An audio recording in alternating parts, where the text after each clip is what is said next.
है आपका स्वागत है। मैं विवेक बिंद्रा, मोटिवेशन स्पीकर और बिजनेस ट्रेनर। आज बात करूंगा रियल एस्टेट के घोटालों का और चोरों का पर्दाफाश। आपका पैसा कहीं डूब ना जाए, कईयों का डूब चुका है। ये रियल एस्टेट इंडस्ट्री के जो लोग होते हैं ना, ये 84 लाख योनियों के परे होते हैं। ये 84 लाख योनियों में नहीं आते। क्या मतलब? ये वो कौम है जो बड़ी आसानी से कॉन्फिडेंस के साथ, आत्मविश्वास के साथ, उत्साह से झूठ बोल देते हैं। आपको विश्वास ही नहीं होगा। आप उनसे पूछो, भाई साहब प्रोजेक्ट की डिलीवरी कब होगी? वो बोलेगा अप्रैल में होगी।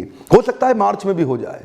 गलती उसकी नहीं, आपकी। आपने पूछा नहीं कौन से साल का, अप्रैल मार्च। वीडियो को 3 हिस्से में रखूंगा। एक प्रोजेक्ट बनने से पहले, एक प्रोजेक्ट बनने के दौरान और एक प्रोजेक्ट बनने के बाद। इन तीनों हिस्सों में आपको किन चीजों को ध्यान रखना है। प्रोजेक्ट बनने से पहले जब आप प्रोजेक्ट का सिलेक्शन करते हैं, जैसे कि मूवी में बोलते हैं entertainment entertainment entertainment, real estate में क्या बोलते हैं? Location location location. लोकेशन बड़ी महत्वपूर्ण है जो प्रोजेक्ट आप सिलेक्ट करना चाहते हैं। देखिए वो एम्प्लॉयबिलिटी के माध्यम से आसपास का माहौल कैसा है। एम्प्लॉयबिलिटी मतलब अगर जहां आप मकान ले रहे हैं वहां पे नौकरियां बहुत ज्यादा हैं, आपके प्रोजेक्ट की वैल्यू बढ़ेगी। उसको देखिए आसपास की लोकेलिटी कैसी है, पुलिस स्टेशन कितना दूर है, hospital, doctors, in fact malls, market, या अगर नजदीक है तो वो लोकेशन ठीक है। इससे आपका रीसेल के दृष्टिकोण से भी प्रोजेक्ट अच्छा रहेगा। अब लोकेशन तो आपने सिलेक्ट कर ली ना, अब डेवलपर सिलेक्ट करिए। यहां पे कई बिल्डर होंगे, कई डेवलपर होंगे, कौन सा बढ़िया है उसके बारे में पहले मार्केट से फीडबैक लीजिए। वहां पे जो ब्रोकर होगा, प्रॉपर्टी डीलर होगा, उससे फीडबैक लीजिए। वहां एग्जिस्टिंग कस्टमर्स होंगे, उनसे लीजिए। इसने जो पहले प्रोजेक्ट बेचा है वहां जो लोग रहते हैं उनसे फीडबैक लीजिए कि पोस्ट डिलीवरी मेंटेनेंस कैसा है इसका, कंस्ट्रक्शन की क्वालिटी कैसी है इसकी। देखिए वो बिल्डर मत चुनिए जो एडवर्टीजमेंट ज्यादा दिखाता है, वो चुनिए जिसकी डिलीवरी ज्यादा अच्छी है। इसके बाद आप अपने बिल्डर की मार्केट की रेपुटेशन और उसकी फाइनेंशियल कंडीशन पर जरूर नजर रखिएगा। देखिए मार्केट में उसके खिलाफ माहौल कैसा है। अगर फाइनेंशियल कंडीशन कमजोर है, केवल कस्टमर के पैसे पर डिपेंडेंट है और बैंकर के लोन पर डिपेंडेंट है, इसका मतलब बिल्डर अंदर से खोखला है, अगर उसके पास पैसा ही नहीं है। एमसीए की वेबसाइट पे, रेरा की वेबसाइट पे भी आप चेक कर सकते हैं। देखिए उसके खिलाफ कोर्ट में केसेस कितने चल रहे हैं। ऐसा तो नहीं कई बिल्डर्स के खिलाफ सेंचुरी लग चुकी है कोर्ट केसेस की। अपने पास 4-5 लॉयर इतने रखते हैं इन हाउस के, निपटाते रहेंगे जी, निपटाते रहेंगे। उनको तो इतनी मोटी चमड़ी हो गई है, फर्क ही नहीं पड़ता कितने केस कर दें। छोटे मोटे केसेस फिर भी चल सकते हैं, लेकिन अगर बड़ी कानूनी कार्रवाई इसके खिलाफ चल रही है तो आप सावधान हो जाइए। इसके बाद उसके ना लैंड एक्विजिशन और लैंड इंक्रोचमेंट पर जरूर नजर रखिएगा। लैंड एक्विजिशन के मामले में किसान की 10% जमीन, मतलब किसान की जमीन का केवल 10% देता है उसको, और उसके बाद आपको वो प्री सेल्स चालू कर देगा, उसका प्री लॉन्च कर देगा। उसका जमीन अभी खरीद नहीं पाया, मार्केट से पैसा उठाना शुरू कर दिया। ये जो है ना लैंड एक्विजिशन का आपके कंप्लीशन पे डायरेक्ट इंपैक्ट है। अगर एक्विजिशन पूरा नहीं हुआ तो कंप्लीशन कहां से होगा। और लैंड इंक्रोचमेंट ऐसा है जी, जमीन वो लेता है 10 बीघा, दिखाता है 13-14 बीघा। क्या पता जमीन वहां किसी और किसान की है, रेलवे की है, सरकार की है। वहां जमीन हो सकता है कि किसी पर्सनल व्यक्ति की इंडिविजुअल जमीन हो। कोई जमीन ऐसी भी है जो वास्तव में फॉरेस्ट की होती है, जिस पे आपको अप्रूवल ही नहीं मिलने आगे चल के। एग्रीकल्चरल लैंड है जिसका आपको change in land in use, जिसको सीएलयू बोलते हैं ना, चेंज ऑफ लैंड यूज, वो मिलेगा ही नहीं उसको। इसके लिए क्या करें? जमीन का मालिकाना हक चेक करें, प्रॉपर डॉक्यूमेंटेशन चेक करें, खसरा नंबर भी चेक करें। एक्चुअली ये आपके लिए मुश्किल नहीं है। अब क्या रेरा आ गया है, कांग्रेस सरकार ने इंट्रोड्यूस किया, मोदी सरकार ने इंप्लीमेंट किया 2016 में। रेरा में आने के बाद सारे चोरों की चोरी बंद हो गई। आप क्या करिए, सिंपल है आपके लिए, समझिए। रेरा की वेबसाइट पे जाइए, जो प्रोजेक्ट आपने सिलेक्ट किया उसका नाम डाल दीजिए, उसकी सारी डिटेल आ जाएगी, इसको अप्रूवल मिले हैं कि नहीं मिले। ये रेरा क्या है? ये एक रेगुलेटरी अथॉरिटी है, रियल एस्टेट रेगुलेटरी अथॉरिटी। जैसे स्टॉक एक्सचेंज के लिए सेबी होता है, बैंकिंग के लिए आरबीआई होता है, इंश्योरेंस के लिए आईआरडी है, और टेलीकॉम के लिए ट्राई है, telecom regulatory authority of India. ऐसे ही एक रेगुलेटर इंट्रोड्यूस कर दिया गया है जहां पे आपको सारी डिटेल मिल जाएंगी अप्रूवल की। अच्छा एक बात और ध्यान दीजिएगा, कई प्रोजेक्ट रेरा में रजिस्टर्ड होते हैं, अप्रूव्ड होते हैं, उनको अप्रूवल्स भी मिल चुके हैं, लेकिन इतना डिले होने के कारण उनके अप्रूवल्स की रिन्यूअल डेट निकल चुकी है। तो आप रिन्यूअल्स की डेट मांग लीजिए, सारे अप्रूवल्स की डेट मांग लीजिए। एनजीटी का अप्रूवल है, पोल्यूशन का अप्रूवल है, एनवायरमेंट का अप्रूवल है, एविएशन का अप्रूवल है, प्लान के लेआउट्स के अप्रूवल है। ये जितने अप्रूवल बेसिक हैं सारे उनसे मांग लीजिए।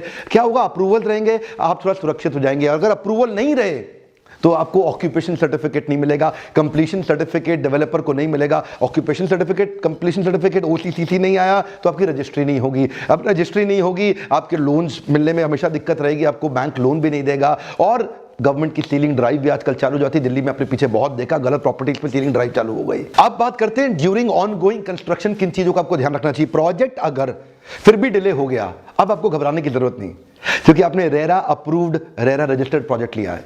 रेरा की गाइडलाइंस के हिसाब से जितना भी पैसा आपने दिया है, आप इंटरेस्ट समेत पूरा पैसा बिल्डर से वापस ले सकते हैं, क्योंकि रेरा बड़ा कस्टमर कंज्यूमर फ्रेंडली है। आप क्या करिए, आप इसमें यह भी देखिए कि जो उसने कमिटमेंट दी थी शुरू में, बिल्डर बायर एग्रीमेंट में जो भी उसने शुरू में कमिटमेंट आपको दी है, इंटरनल फ्लैट के और एक्सटर्नल फ्लैट के, उन सबको चेक करिए। कई बार बिल्डर क्या करेगा, एक्सटर्नल आपको बहुत सारी एमिनिटीज माइनस कर देगा। जो स्विमिंग पूल उसने प्लान किया उसमें किड्स पूल वो गायब भी कर देगा। आपको उसने बताया था कि वो 8 टावर बनाएगा, 8 की जगह 11 टावर बना दिया, अब 3 टावर फालतू बना दिए। 8 टावर में 800 लोग रहने थे, अब 11 टावर में 1100 लोग रहेंगे, 300 लोग फालतू हो गए, आपकी पार्किंग की जगह लिमिटेड रह जाएगी, सड़क का पैसेज खत्म हो जाएगा, कॉमन एरिया खतरे में पड़ जाएगा, किड्स प्ले एरिया दिखेगा ही नहीं, आपका क्लब हाउस डिफिकल्ट हो जाएगा। आपको बोलेगा पावर बैकअप वो पूरी सोसाइटी में देगा, आपके घर में भी देगा, लेकिन केवल कॉमन एरिया में देके छोड़ देगा।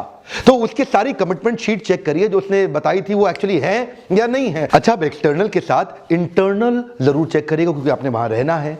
ये जो उन्होंने ब्रोशर दिया था ना, उसकी स्पेसिफिकेशंस को लिस्ट डाउन कर लीजिए और जाके चेक करिए ऑनगोइंग कंस्ट्रक्शन पे वो मिल रहा है कि नहीं मिल रहा है। कई बार सीपी सैनिटरी वेयर दिखाते बहुत अच्छा है लेकिन बेकार निकलता है। ये जो WC वॉश बेसिन दिखाते अच्छे ब्रांड का है लेकिन एक्चुअली वहां होता नहीं है। किचन के अंदर आपको दिखाएंगे कि जी बड़ा जबरदस्त मॉड्यूलर किचन बनाया लेकिन खाली स्लैब देके छोड़ दिया। अलमारियों की जगह पे उन्होंने बड़े सुंदर वार्डरोब दिखाए लेकिन अलमारी के नाम पे वहां कुछ है ही नहीं। पहले आपको सैंपल फ्लैट के अंदर तो इटालियन मार्बल दिखाएगा, ऐसा चमक रहा होगा, लेकिन वहां जाके देखेंगे कोई लोकल मोरबी की हल्की क्वालिटी की टाइल लगा दी उन्होंने। आप इनफैक्ट अपने इलेक्ट्रिकल फिटिंग्स देखिए, आप देखिए तारे वायर्स एंड केबल्स कौन से हैं, फायर एक्सटिंग्विशिंग के इक्विपमेंट्स कौन से हैं, आप चेक करिए लिफ्ट कौन से ब्रांड का लगाया है, आप देखिए पंखे लाइट तक जाकर के चेक करिए, छोटी छोटी चीजें, खिड़कियां भी जो है ना वो नॉइज प्रूफ खिड़की है भी कि नहीं है। कई बार ना ये छोटी छोटी चीजें जो होती है जिसमें बिल्डर बाद में घपला करता है, चेंज कर देता है और रेरा आ गया है। मैं बार बार याद दिला रहा हूं, अब आपको उन तकलीफों से जूझना नहीं पड़ेगा। नहीं तो पहले तो बिल्डर बनाता था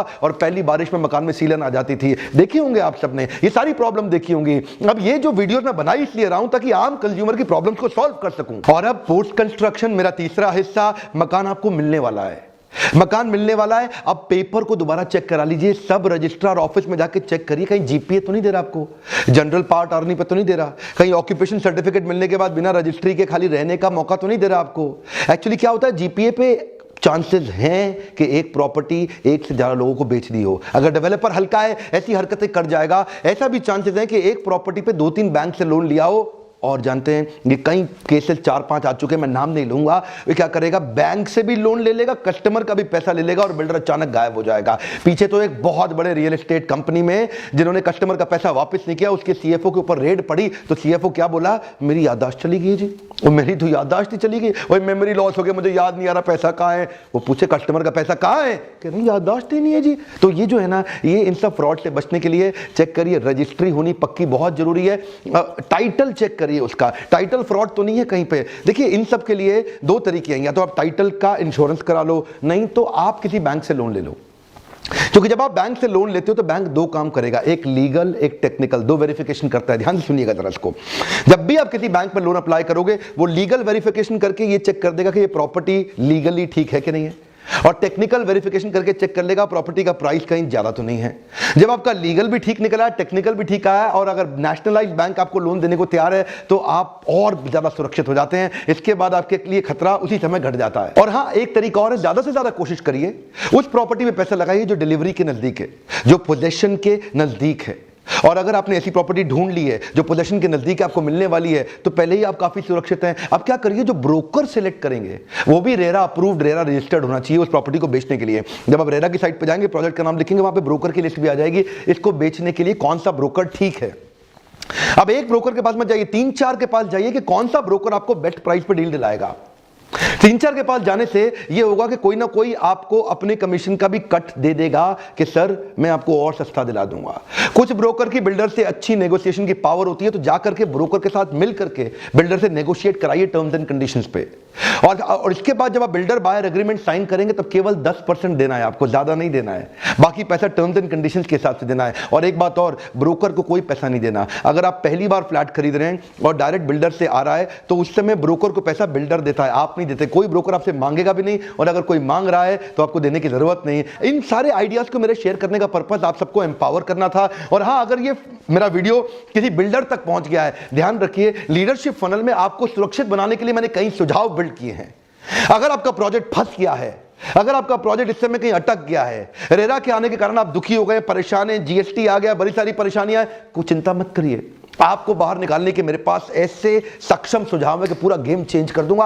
आज तक हजारों एंटरप्रेन्योर जो लॉस मेकिंग थे उनको प्रॉफिट मेकिंग बना चुका हूं, जो ग्रेजुएट हो चुके लीडरशिप फनल में आके। लीडरशिप फनल एक प्रूवन प्रोग्राम है, आप अभी बोर्ड लाइन नंबर पे फोन करके पता लगाइए आपके लिए कैसे ठीक है। और अगर आप एक कंज्यूमर हैं, और ध्यान दीजिए आपके आसपास भी ऐसे कई कस्टमर होंगे जो हाई राइज टावर के चक्कर में, बड़ी बड़ी फैसिलिटी के चक्कर में जाके फंस के बर्बाद हो गए हैं, रिक्वेस्ट करूंगा इस वीडियो को पूरे देश में फैला दो। मैं आपको रिक्वेस्ट कर रहा हूं, ये कुछ नहीं जाएगा आपका, खाली सारे व्हाट्सएप ग्रुप में डालते जाओ, जितनी भी प्रॉपर्टी खरीदनी है इन सारे चेकलिस्ट को वो चेक कर ले, उसके साथ धोखा हो ही नहीं सकता। देश को धोखे से बचाने के लिए मैंने एक यूट्यूब चैनल बनाया, लोगों को एम्पावर करने के लिए, दुनिया का नंबर 1 यूट्यूब एंटरप्रेन्योरशिप का चैनल बनाने के लिए। आप सबका धन्यवाद। वीडियोस को लाइक करके मेरा उत्साह बढ़ाने के लिए, कमेंट बॉक्स में लगातार अपनी नीड और further requirement of new video देते रहने के लिए, मेरे साथ जुड़े रहने के लिए प्रेम पूर्वक धन्यवाद।